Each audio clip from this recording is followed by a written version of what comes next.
Dope. Can we do the numbers? Yeah. Great. 1, 2. 2. I'm always 2. You're always 3. I know. You were taking a drink because I was just trying to go for it. Well, restart. Take 2. No, you can have 2 this time. I'll do 3. Okay. 1, 2. 3. Get this guy out of here. We can't even. I've been gone for a week. What have you guys done in a week that we can't even do the numbers anymore? I'm number 2 now. I'm officially in the cabin. Yeah, what is this? All right. mutiny. Yeah, your droid uprising, which I also heard about that too. I'll say there's Teo has sentience. No, he doesn't. I swear. No, he doesn't. No, I'm not allowing that. In the span of a week, the droid uprising has begun. Dude, I will jump in an escape pod so fast. Listen, you may not think it now, but by the end of this podcast, at least one of you will have joined my side. Elijah, so, neither of us are joining your side. So I think we're pretty firm no on that, man. Yeah, we'll see what happens. We'll see what Dave Filoni has up his sleeves. Okay. All wings report in. HouseDog, standing by. Mother Goose, standing by. Lock S-foils in attack position. Animal Squadron ready for battle. Well, hello there, and welcome back to the Animal Squadron podcast. I am your host, HouseDog. Well, I guess these days now I'm more of a co-host than the past week, but I'd like to welcome back my 2 co-hosts. Yeah. I thought we were always co-hosts. No, I've been pushed to the side in my absence. I think he thought of himself as the main host. That's what I'm hearing. I'm sorry. I'm taking over the intro here. Did you think you were the main host this whole time? What do you mean? I've always done the intro. I've always introduced our guests. Yes, true. But like, I don't know. I always saw us as equals. Yeah, of course we are. I think we're returning again to Elijah's the real Minoc. I think that's where we're going. I've been the Minoc this whole time. Anyways, let me introduce my co-host today, even though one of them's already butted in so heartily. Of course, with me, as always, is my loving, hairy... Well, I don't know if he's so loving lately, since he's just thrown me out of the viewport into the dark coldness of space like within the span of a week. Yep. Listen. It was all a joke. It was all a funny haha. Sure it was. Without further ado, my main man, the one, the only, Mother Goose. Hello, everybody.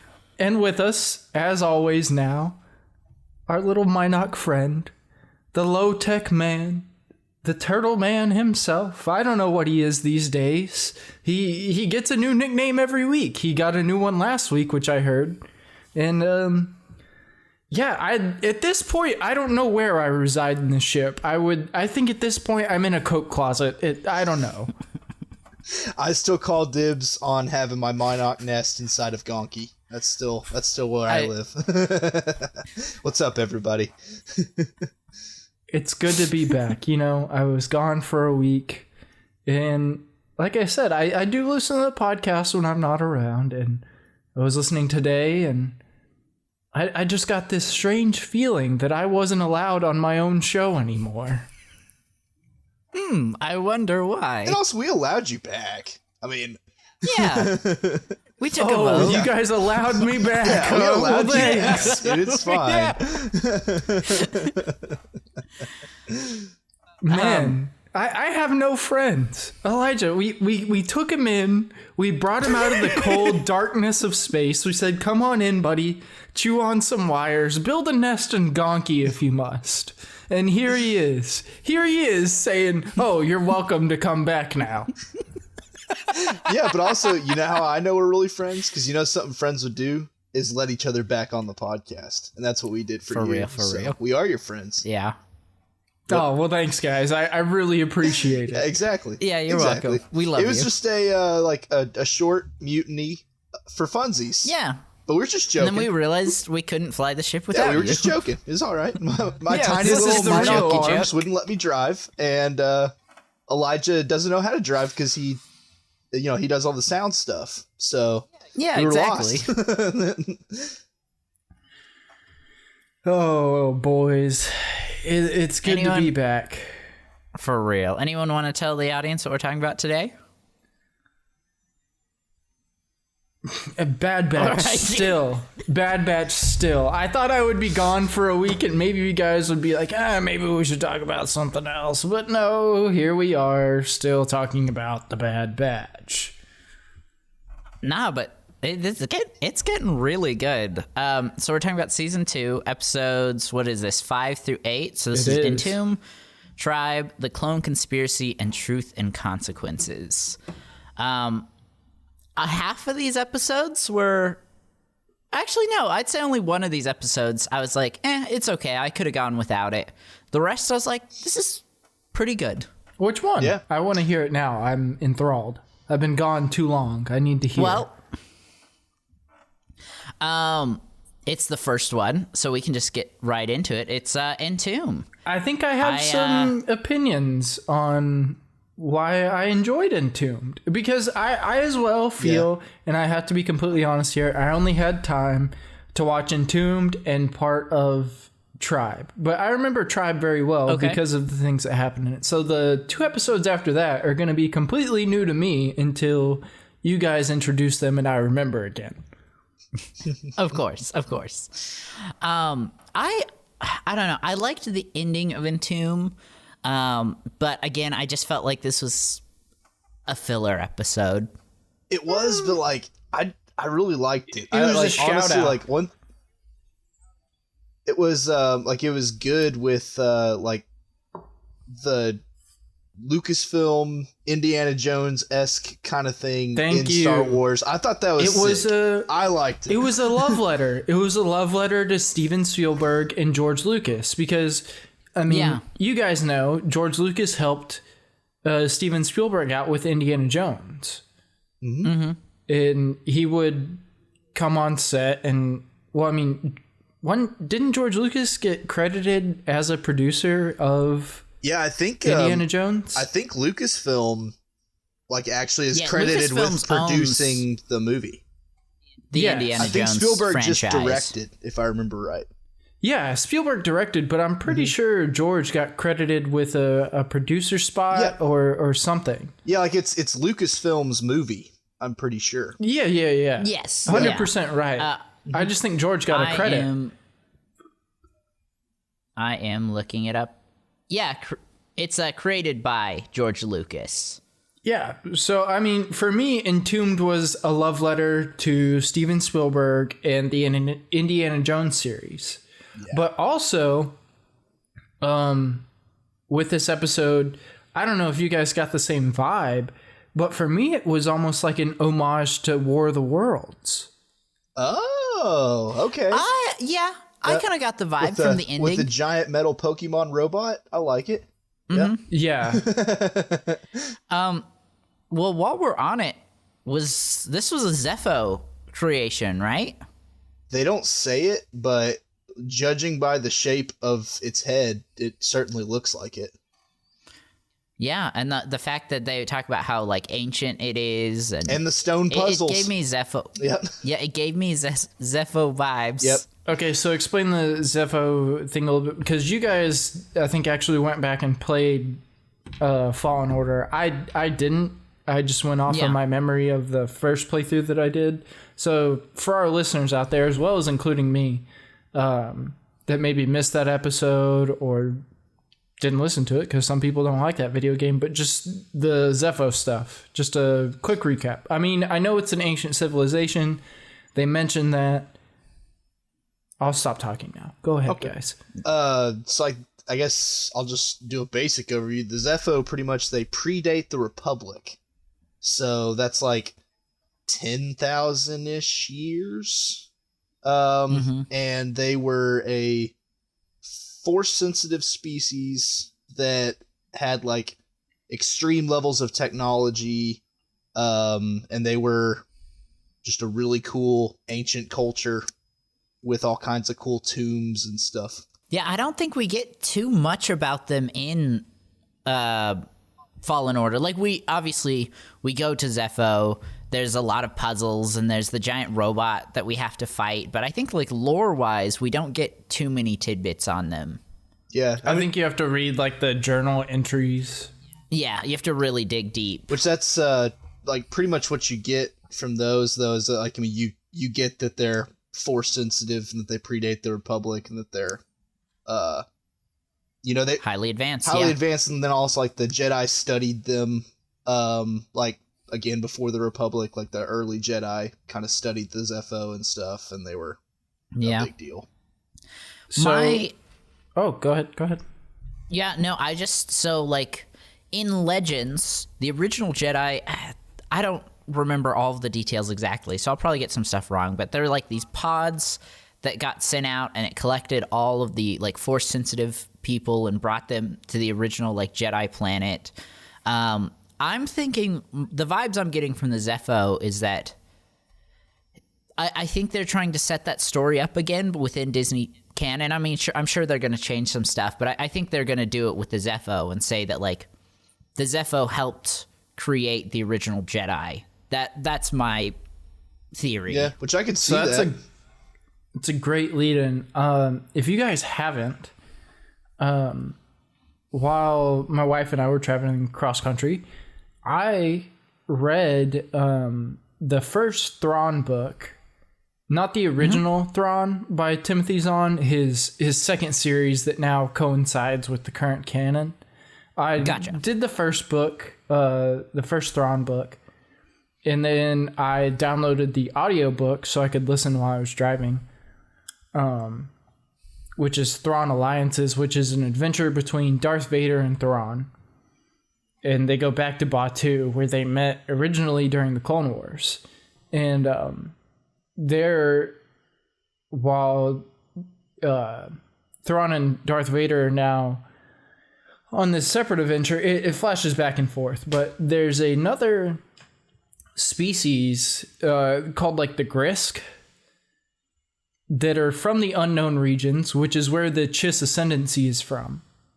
Okay. And with everything going on in Mando and the things that it's setting up, and that I think Ahsoka will set up, and I don't know if you guys have seen it, but lately an interview that happened with, I believe, Jon Favreau and Dave Filoni, or it was just a Dave Filoni interview, or it was both of them.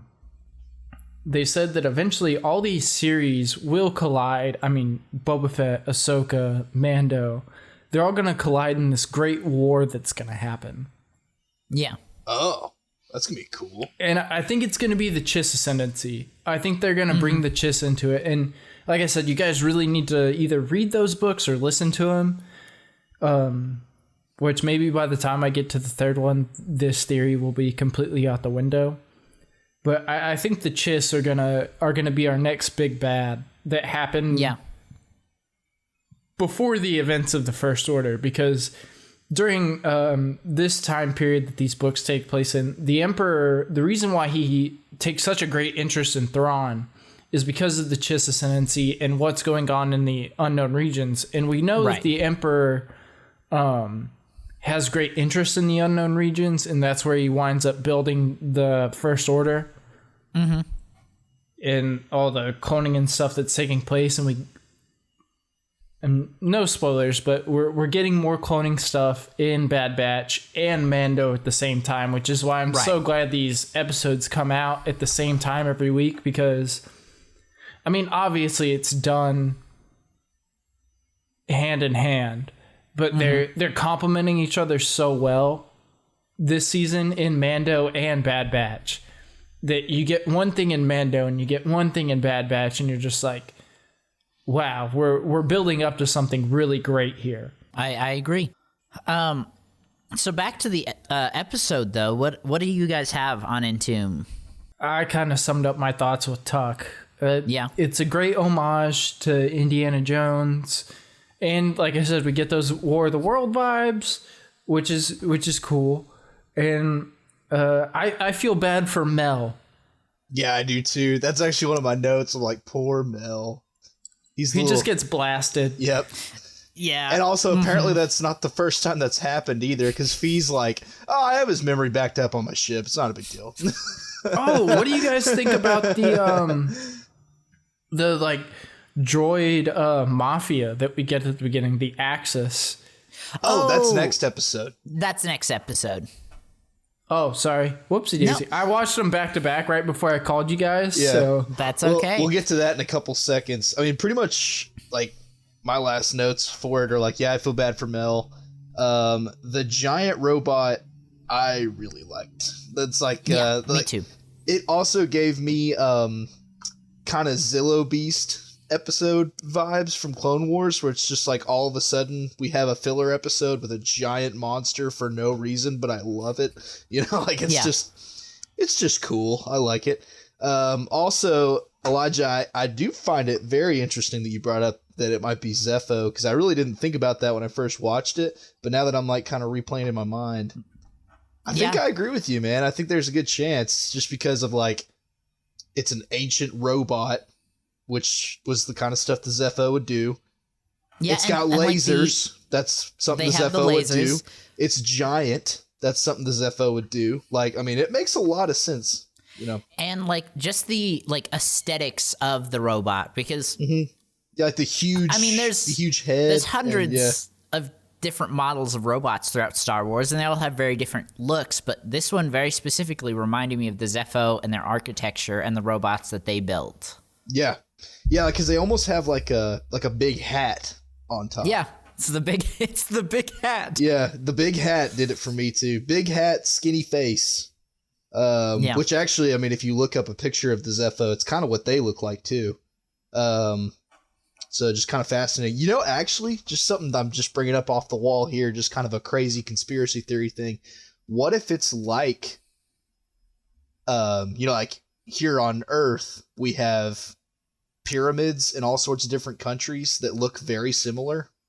Right. You know, what if these robots are kind of like Star Wars' pyramids, where maybe it's not the Zepho, but it's a civilization race that knew how to do that, like, kind of at the same time, and it's, I don't know. Yeah. Just that's just me tying some red string to one thing to the other, but that's what I think. Of course. I don't know. I like seeing new stuff in Star Wars, but sometimes I don't know what it is, but like these super weapons that we see, which, I mean, this, you know, machination that we see is obviously a super weapon of some sort. Yeah. Sometimes I get tired of it. You know what I mean? Yeah. Yeah. No, I get what you're saying. Like we had the Death Star. I love the Death Star. We had a second Death Star. And then we had Death Star 2. And then we had Star Killer. Yeah. Which is Death Star 3. Yeah, I mean, after Star Killer Base, I just kind of, I get tired of these mass energy producing super weapons. Mm-hmm. You know, one of the super weapons that I liked that happened in Clone Wars was, I don't know if you guys remember, but it was the episode where Anakin and Ahsoka and Rex go down on this planet, and it's where they meet the Lurmen that live in those giant seed pods. Yeah. And they have the Confederacy has created this weapon that launches from a tank, and it destroys all biological life. Mm-hmm. Yeah. Like, that to me was cool. It wasn't another Death Star. It wasn't another super laser. But it was still like a cataclysmic event type super weapon. Yeah. Yep. Yeah, no, I totally agree. I think, you know, there's only so much of that you can do before it gets cliche. Yeah. But on the other hand, I really love it whenever we study like ancient Star Wars cultures. I just think that's really fun. Yeah, I understand that too. Yeah. This one I'm okay with because it was this was an ancient culture's take at this, and not just like something new the Empire built that we saw in this one episode and never saw again. Yeah. Yeah, I kind of agree with that. But I don't know, but also I get your point too, Mac. Like I also like I think we can only burn down a planet so many times in Star Wars before we're just like, I get it. Like, before, like, honestly, you just get desensitized to it. It does nothing for the stakes. I created this ancient super weapon laser from a spoon and a rusty mirror. Hell yeah. It's 10 times more powerful than Starkiller Base. Yeah, no, I mean, I don't want to dig at the episode because, like we said at the beginning, it was a great homage, and it was a good episode. It was, but at the end of the day, it was a filler episode, and those are just my gripes about it. Yeah. That's fair. Well, shall we move on to Tribe? Yeah, I think so. Which Gungi's back, baby! Gungi is back. Yep. And then also, like Mac brought this up earlier, but Vanguard Access, the droid mafia, those guys are interesting. They are cool. They have like they reminded me of L3 from Solo. Oh yeah. Yeah. They're definitely similar models. Yeah, I wonder if they're like the same company or something. I don't know. Same like manufacturer. Yeah, I'd really like to know more about the Vanguard Axis. Yeah, and Me also too. like my question is like, since droids definitely don't have sentience, who's controlling them? You know? Yeah, who's the puppet master? Yeah. Or also, maybe they're just droids doing bad things because they make their own choices. But someone had to program it in though. Yeah. Ain't that right? Yep. Yep. Tucker, I'm calling it right now just for that. Your kid's going to be the first of our kids to date a robot. Oh, I heard about that too in your last episode. What? I leave for a week. What is going on? Okay, well, so we talked about it on the last podcast. AI is really developing now. Mac, are you going to let your kids date robots? My kids wouldn't date a robot, so That's what they all say. the fact that we're even bringing up, Yeah, I don't know. It may not be our kids, but I definitely think at least our grandkids. Yeah, I'm gonna really hope that that my kids have like standard attraction to other humans. That's kind of what I'm hoping for. That's gonna be my parenting style, is for them to turn out somewhat normal. Elijah, have you watched Westworld? No, but I've heard it's good. Go watch Westworld. I will. I don't know. My thought process is, listen, robots are coming.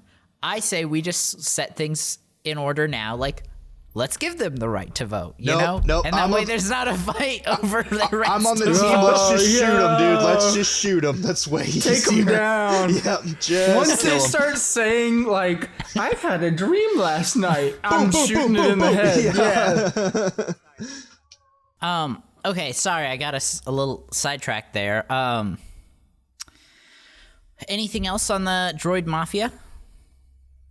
No, we'll definitely have to do some research. We need a droid episode. We haven't had a droid episode. Yeah, we should do it. I'd be down. Yeah, actually, that'd be a good one this weekend if y'all wanted to take a break from Bad Batch. Oh, yeah? Y'all could do that. If we need a Bad Batch break. Yeah.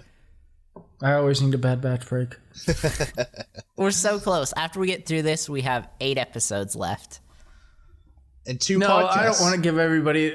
I enjoy the Bad Batch. I watch Bad Batch every week as soon as it comes out. I don't know. Hell yeah. It's just weird. It's weird because we went so long where we were just flying by the seat of our pants in this podcast, and now we're sticking now to we a have- schedule, Now and we I have feel structure. restrained. Yeah, also, I think you're probably just burning yourself out since you watch it when it first come out, and then we do a podcast on it, and you watch it like before the podcast, so you end up watching them like 2-3 times. You know, I think like you may just be burning Yeah. yourself out. Tuck and I were just watching it once. Yeah, you're Flying not from you're the not seat of our hitting the pants. crack pipe like I am every week. Yeah. No, I really enjoyed this episode.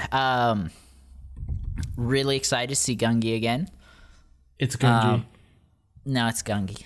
In my heart of hearts. You know, you and my brother say it the same way. He used to do that all the time just to make me mad. And Gungi is like one of his favorite characters for whatever reason, but he's always like, Gungi. And I'm like, his name's not Gungi. It's Gungi. I will say, dude, He's actually one of my favorites too. I love Wookiee Jedi. Like, just the idea, I think it's just so cool. Me too. If he dies, I riot. Which, I have to be honest, the other day, I was at work, and I had some time. I was still working, but I could secretly listen to a podcast in my ear while I was working. And I just went back and I listened to our holiday special. With Lumpy? Yeah. With Lumpy. Mm-hmm. Also, I will say with Gunji, on that note, speaking of the holiday special, animated Wookiees don't look into your soul. And I like that. No, not at all. They look so much better.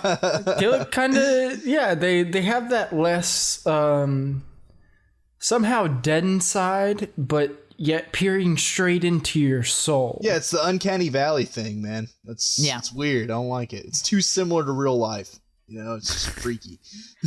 I appreciated that they did like clumps of hair instead of like individual like hair follicles like they did on Jedi Fallen Order. Yeah, like in the animation style. Yeah. Yeah, it looks so much better here. Mm-hmm. Their styles are so different. The only thing I don't like with this animation style and like how Gunji looks is like whenever he like uses the Force, like he has like a sleeve. Did you guys see that? Like I thought that was kind of weird. That was the only thing I was like, why is he wearing a sweater? Like that it didn't look like his skin. You know, it was weird. Why does Gunji have no skin? So they saved No Skin Gunji, and they take him to Kashyyyk. I had a note from when they first land. It's a missed opportunity to not use the spiders from Fallen Order. What did you guys think? I could see that. I thought they would show up. Yeah. I was hoping they would, honestly. Like, I mean, they were in the Shadowlands. Like, it was like the perfect time for it. But yeah, Tuck, you've mentioned the Shadowlands a couple times on the show. I love Kashyyyk. I think you should elaborate on the Shadowlands. If anybody is a nerd like us, and maybe they haven't researched Kashyyyk like you have, or Kasich for those holiday special friends. Yep, those people who are listening from 1978 and haven't watched anything since. So Kashyyyk is obviously a forest planet where the Wookiees live, and they live the way their villages are constructed. They're high up. So like they're actually like in the trees is where the Wookiees live, and on the bottom of the forest, like the actual forest floor, is what we would call the Shadowlands, and it's called that because it's like literally dark down there, and there's giant spiders, there's all sorts of monsters and stuff that want to kill you and eat you for breakfast, and that's why it's the Shadowlands. Yeah, pretty much. Yeah, it's just not a good place. And now we know there's multiple types of giant spiders. Yep. Yeah, we got another thing to add to the list. And then also we have those giant tiger cat thingies. Oh, yeah. I don't think we've ever seen those Wookiees before. I guess train, which is cool. But on the other hand, like imagine a wild one of those. No from me, dog. No from me. But yeah, but that's the Shadowlands for anyone listening. Maybe I'm remembering them wrong, but didn't those like giant cat things have like giant mouse ears? Yes, they did. Yeah, I imagine all the better to hear prey coming with. For sure. It probably makes them way better predators, and they're also massive, so scary. Yeah, I felt bad because Gunji just like kept fighting people and kept like slashing tanks, and I'm like, the Empire's definitely coming back. Like, yeah, the Bad Batch saved them this time, but there are definitely some Inquisitors or Vader himself coming. Yeah. Well, that was the other thing that was interesting. Sorry to take us back to the beginning of the episode, but they had a case full of chain codes. Yeah. And fake ones, too. Like, they were even called forgeries at the start. Well, no, my point was more like the Vanguard Axis wanted X amount of chain codes, which amounted to a briefcase full of chain codes, which another side point here. I love like the small tech in Star Wars, like the Camtono, the little briefcases. Like I love that little stuff. Like how, you know, Camtono has a little bit of tech to it, but it's really just an ice cream maker. And, you know, a briefcase is just a briefcase, but it's got those little lights in it and stuff like that. Like, those little things about Star Wars they make me happy. Yeah. You know, they make me feel like a little kid again, and like, oh, maybe one day we'll have a Camtono, or maybe one day we'll have a little briefcase that has lights inside of it, and you know, stuff like that. Yeah. Yeah, I mean, I really think, like, you know, it wouldn't be dramatic at all to say that it's magical in a way. You know, kind of like adds a little magic to it. No, It I does. completely agree. And even though it's animation, it's still, like, you know, kind of realistic. Yeah. Also, on the chain codes, the fact that, like, they're already, like, criminal organizations are already selling chain codes in the bulk. Like, just, again, we've mentioned this over and over again while talking about the Bad Batch. How fast... Well, no, the Bad Batch was selling chain codes to them. Right, no, that's what I'm saying. Like, they're... Oh, okay. I thought you were saying it the other way. No, sorry, my bad. I should have described it better. But just the fact that they're buying them because they're either going to use them for nefarious deeds or they're going to resell them for a higher price later. But, like, just how fast everything is moving, the transition. Like, they got the chain codes in, and now people need chain codes to do bad things. Like, this is months after the first year of the Empire, really? So... Well, I mean, I don't it's interesting because they're already, which the question is, who is Gunji being sold to? Because the droids know that he's a Jedi because the leader droid had his lightsaber. Right. But they ordered so many fake chain codes that like, Wookiees were sold into slavedom to work on the Death Star. Mm-hmm. We know that for a fact. That's canon. Mm-hmm. It has been for a long time. My guess is either a collector of some kind, a like hunter, you know, that species that went and hunted Jedi Padawans in the Clone Wars. Trandoshans. Yeah. Or it was someone like Bail Organa who was trying to save Gunji. Yeah, or I mean, I think it was.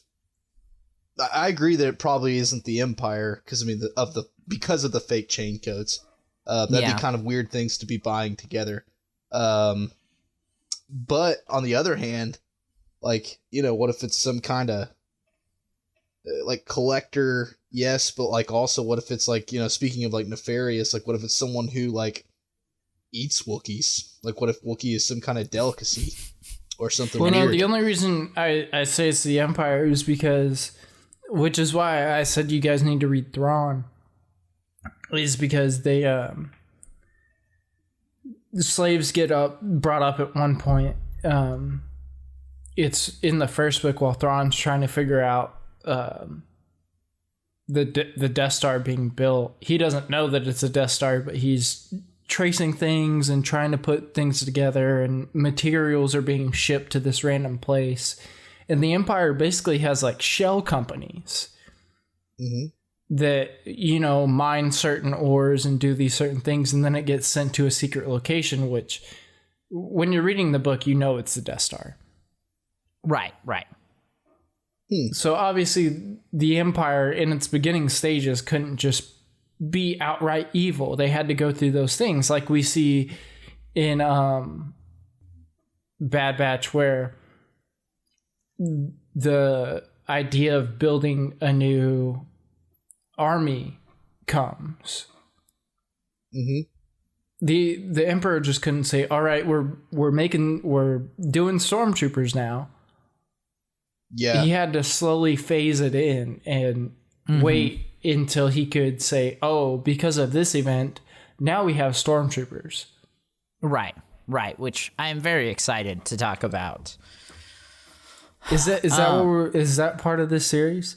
Yeah, it's going to be the next 2 episodes, pretty much. The next 2 episodes, that's what they're on. Cool. Yeah. So, I mean, do we have any more thoughts on Tribes? I mean, again, this was a really good episode, but I still kind of feel like it's a filler episode. It was another It's a Clone Wars episode. Yeah. I'd Yeah. say so. It's Clone Wars. It was an excuse for Dave Filoni to make a Clone Wars episodes during Bad Batch. Yeah. Pretty much. Yeah. I can see that. It was good. Okay. Something I did take note of is like, I think it was Tech was translating the Wookiee originally. And like, correct me if I'm wrong, but I'm pretty sure Hunter like asked Echo, "Oh, what are they saying?" And then like halfway through the episode, he just switched so that he could understand Well, what the Wookiees were saying. but he does say So my in the Wookiee's beginning, a little- whenever Gunji first gets on the ship, Omega is like, "What's wrong with him?" or whatever, and he's like, he's probably scared. And then Gunji says some stuff, and he's like, "My, Wookiees is a little rusty," but I think he said his name is Gunji. Right, right. So Hunter does understand Wookiees, but it's hit or miss, I guess. Yeah, but on the other hand, too, I mean, like Wookiees are pretty prevalent in the galaxy. Like, they're not a rare species, Right. And so, like, I would actually think at least like for specialized clone units like the Bad Batch, it'd probably be to their advantage to at least like know a little bit of Wookiee. Like, not like a lot. I mean, like, maybe not be like totally fluent, but at least be able to like pick it up, kind of. Well, Wrecker also mentions in the episode that they haven't been to Kashyyyk in a while, so they've been there before. Yeah, they were probably there for the invasion, I imagine. Like back at the Clone Wars. I thought that too in episode 3. I'd guess. And also, too, I mean, we know that that's not the first or last time that Kashyyyk is invaded. I mean, like, it's invaded a lot because it's such a big oil planet. Yeah. Like, everybody wants that Kashyyyk oil. And so, like, they... Is that what it is? Yeah, and so they're a prime target for anybody, including the CIS, other groups, Empire. So I mean, it wouldn't surprise me at all if like that's a pretty normal stop for a clone trooper is Kashyyyk. Like maybe that's like a place they patrol. I don't know. Yeah. Yeah. Also, we're talking about languages. Do you guys know there are 3 Wookiee languages? Well, there's Wookiees, and then there's, I can't pronounce it right, but it's Shrookies. Yeah, Shariwook, which is the like normal one. This is what Chewbacca speaks, or the most common. And there's Thykarnan and Zakzik. I definitely butchered both of those. Anyway, I had noticed, I was watching the subtitles today, and it was, instead of saying like grunts and Wookiee or whatever, or just grunts, it he speaks in specifically said Shariwook. Shariwook. Yeah. So I was just doing some research on it, and I was like, oh, and there's more languages. Well, I do know. Like, Well, it's the Wookiees probably dialects, right, Tuck? Yeah. I mean, you're our resident Kashyyyk expert. It's probably dialects, right? dialects, or like the Wookiees are a very, very like traditional people with a lot of ceremonies and stuff. So it wouldn't surprise me either if like one of those languages, for instance, is only spoken like during certain ceremonies and whatnot. Like kind of akin to like how a lot of Catholic churches, even still to this day, use Latin. Yeah. You know, like something like that, I would guess. Because I know like they are a very like a very religious people, the Wookiees are. I mean, like it's even prevalent in this episode with the like talking to the trees, praying to the trees. What do the trees want us to do? Like that's just kind of part of being a Wookiee. So I'd guess like one of those languages is probably for that.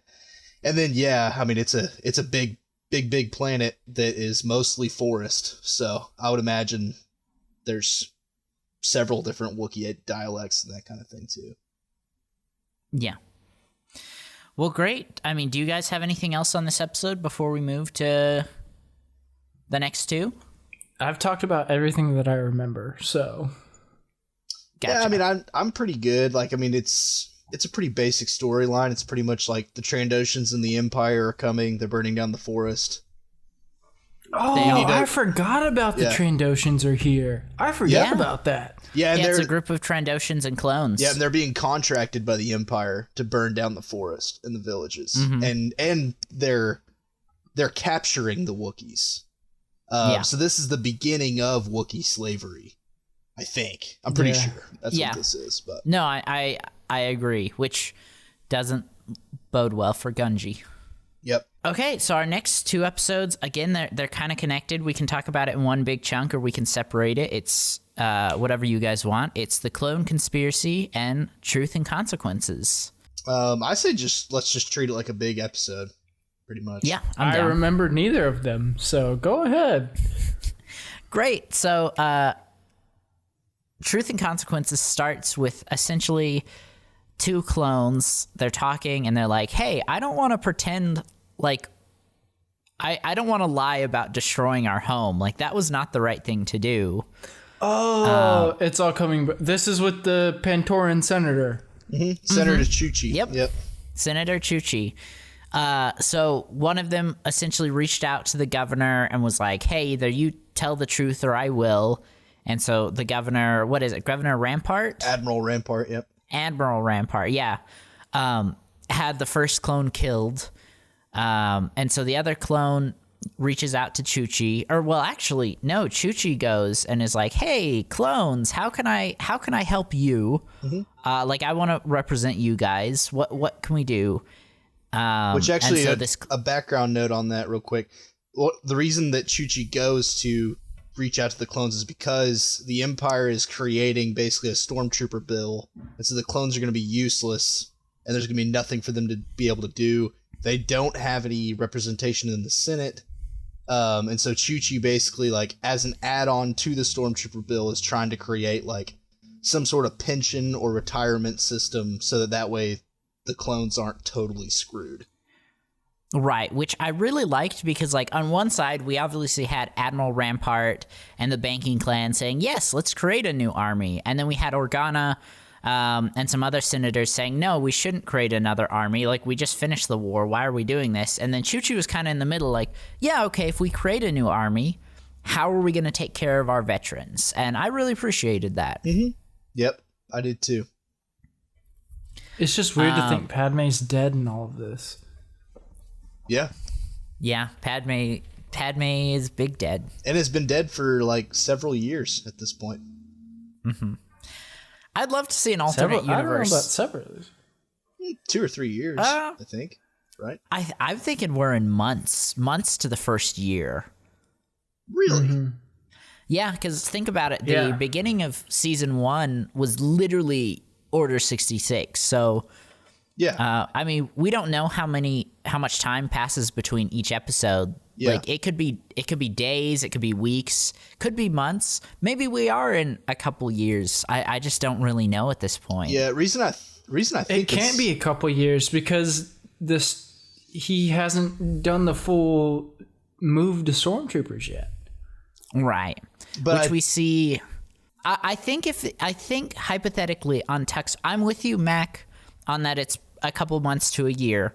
But in Tuck's defense, I think it could work out if this had been a couple years, because the next time we see stormtroopers in the timeline, and correct me if I'm wrong, is Jedi Fallen Order, which would be 5 years after Order 66. So, I mean, even if this was 2 years after, that would still leave 3 years for the stormtroopers to be fully integrated. Yeah, and the reason I think it's more than just some months is, I mean, if you look at like Omega's progression, and I understand they age twice as fast, but like, I mean, she certainly has aged a year in between seasons. You know, it's and also, like, I mean, all that time that it's taken to train her and like take her on different adventures and stuff. Like, I mean, I in my opinion, it's certainly been longer than months, I think. I do not know. Yeah. Hopefully Filoni will tell us. Yep. We need a timeline for sure. Yeah.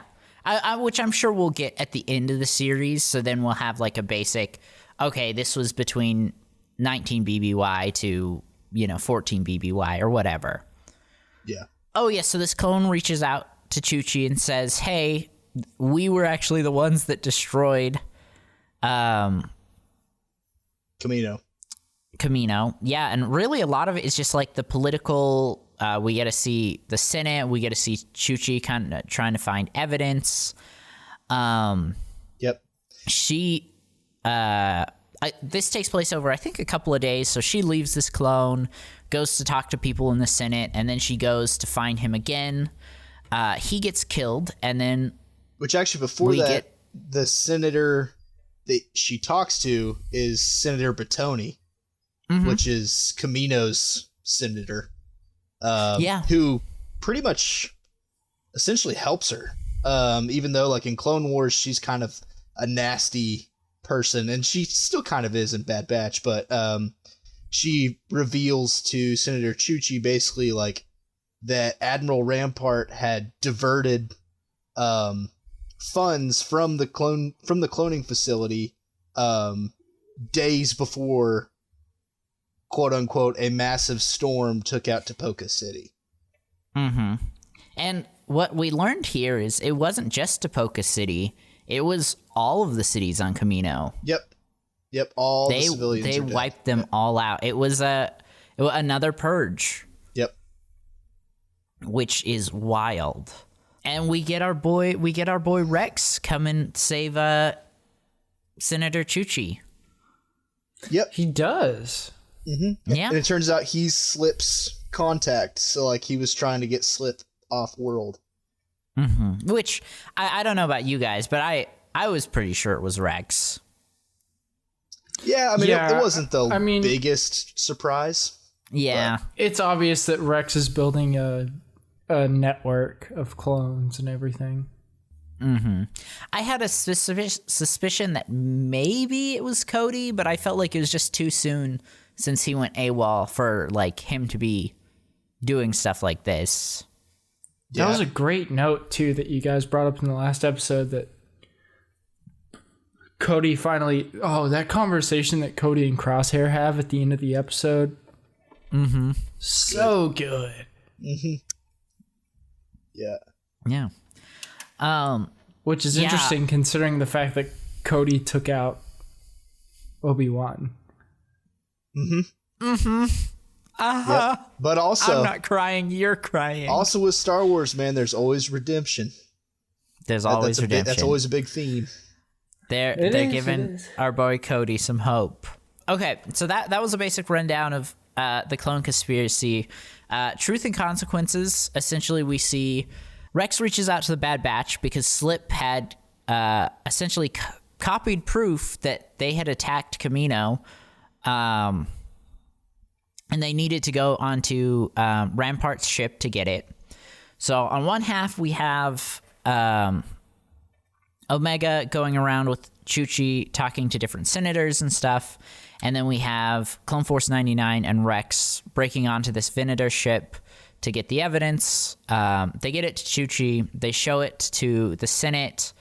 And then good old Palpatine does what Palpatine does best. And he manipulates the situation in his favor and essentially says, wow, Rampart's a really bad guy that he did that thing.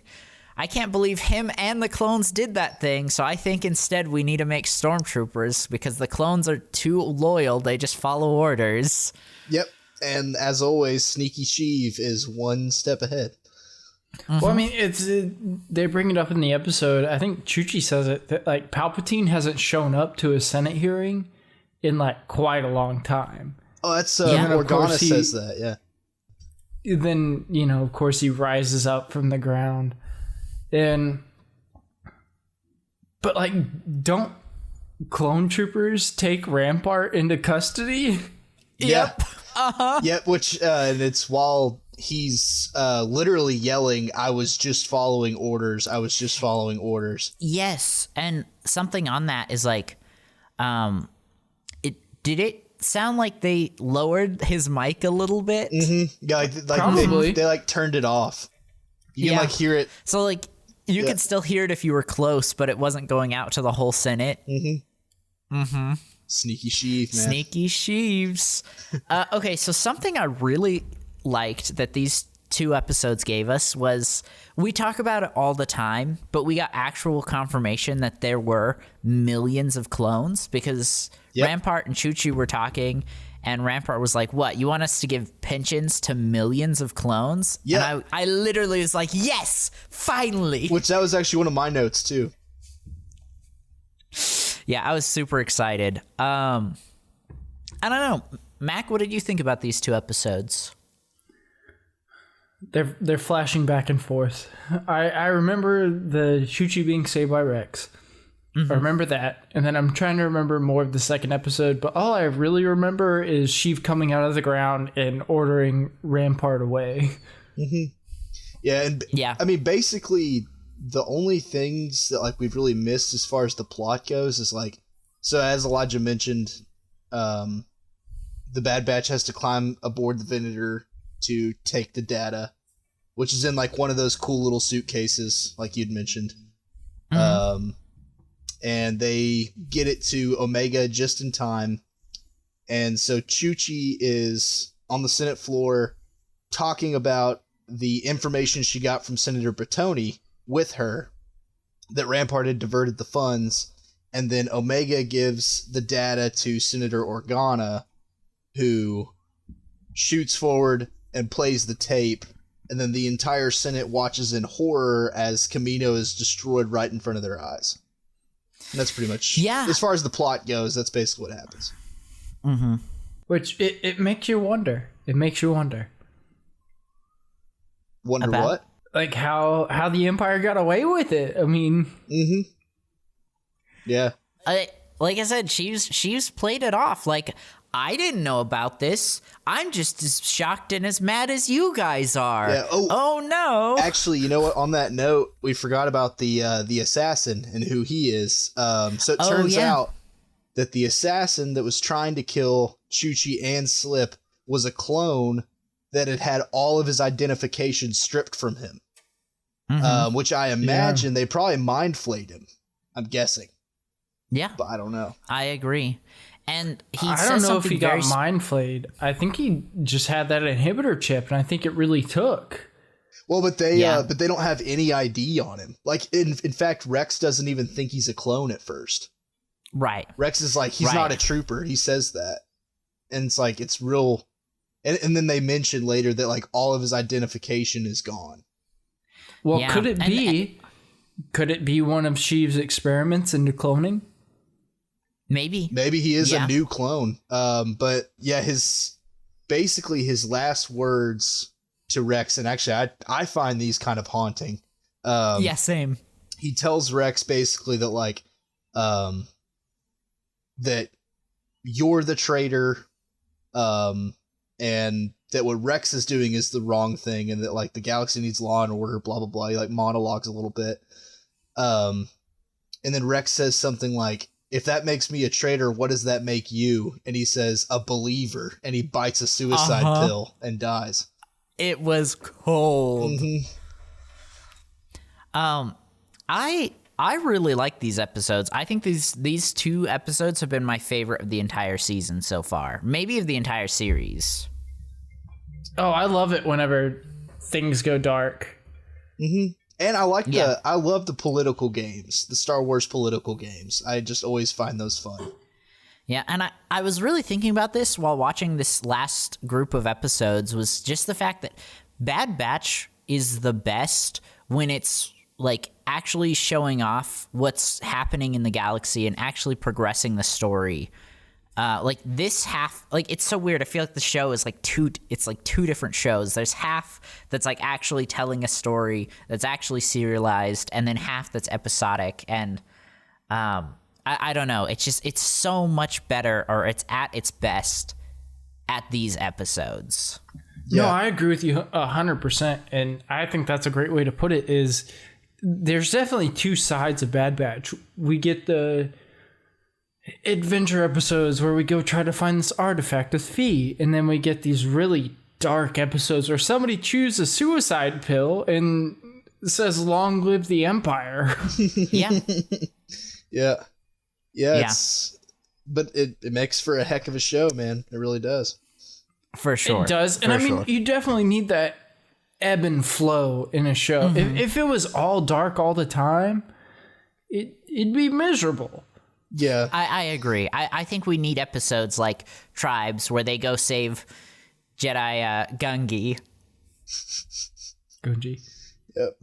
Yep, exactly. And I think it's important to remember, that Star Wars has always been for kids. That's always been the goal of Star Wars. And I think that's a very important thing for shows like this to keep in mind, because if you just go dark and dark and dark and dark and dark, I don't feel like that's true to Star Wars. You've got to have some comic relief. You've got to have some lightheartedness here and there, while all this bad stuff is happening. Yeah, I completely agree. Yep. Yeah, at the end of the day, we're not watching the end of episode 3. We're not watching Duel of the Fates for an hour and a half. We're watching Star Wars. Yeah, but that's what makes those moments so powerful, though, is because they're spread out like that. If Star Wars was like Game of Thrones, I don't think it would be as good, just because I think when you just watch something just dark happen and dark happen and dark, I think you get desensitized. I don't really think it matters as much. And so I think that's also one of the good things. That's a really good point. My wife and I were really into the Viking show for a while. Mm-hmm. Yeah, I like that show too. And we didn't even finish it. We're somewhere in season 5 or something, because she was like, I'm just kind of tired of all this at this point. And me, I'm a completionist. I'm like, we gotta watch the entire show through. But I haven't watched it in 2 years since the last time we watched it, whenever we were dating. Yeah. Which is funny. That's exactly pretty much where I'm at too. I got bored, honestly, with how violent it is. I mean, it's just it wasn't even really about the story anymore. Yeah, you need a good balance. Mm-hmm. I agree. Yeah. And that's what Star Wars does. It balances, just like the Force itself, gentlemen. Mm-hmm. Yep. Yeah, it finds the balance of, having a show and a universe and a movie that quite literally anyone can watch. Whether you are 5 or 80, you could watch and enjoy Star Wars. And I love that about it. Well said. All right. Do we have any more thoughts on Truth and Consequences and the Clone Conspiracy? I don't think so. I think we did it. I think I think the final question is, for our Minoc man himself, was it a good batch or a bad batch? I gotta say, this is probably your boy the Minoc's favorite batch of 4 so far. Oh, I think you just gotta wait till the latter half of this season. Oh yeah, I'm sure that I will move it around. And also, I mean, dude, I am the equivalent of a grandma telling all of her grandsons that they're her favorite grandson. I'm that guy when it comes to Star Wars. Wait, are you telling me that I'm not my grandma's favorite grandson? Don't think about it too hard. Don't think about it too hard.